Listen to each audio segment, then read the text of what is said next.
This is a good one. What difference does the Bible make in 2025? I think the background of that question is it presupposes that it made a lot of difference before, or I think it's got the assumption at least that it made a lot of difference before, but it's maybe not as relevant today. And to that, I would argue there are more Christians today than there have ever been in the world. Maybe not in the Western Hemisphere, but certainly, places like Africa, like Asia, the church is thriving in these areas. Christian faith is growing rather than declining, although it is where we are in the Western world, it's declining in a lot of places, or slowly starting to bounce back, but at the minute it's still technically in decline. And I think that presupposes that the Bible isn't relevant.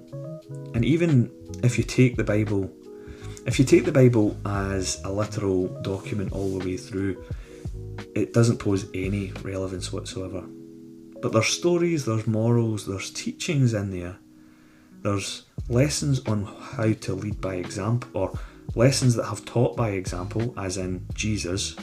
And then there are lessons that have taught by the opposite of example, the things that you do not want to do, like the Old Testament readings where Israel constantly rebelled against God, constantly turned to different, faiths and religions and what have you, away from God.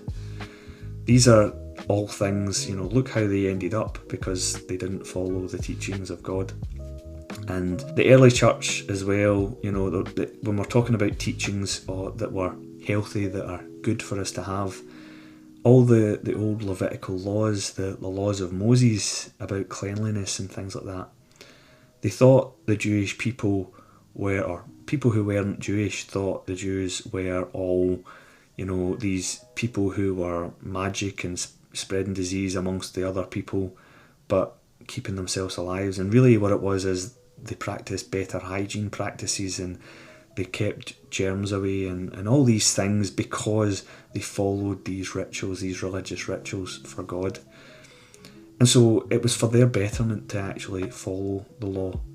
Now we understand the science behind that, we understand all the technical knowledge that we need to know, but those things were good in those days for teaching basic things.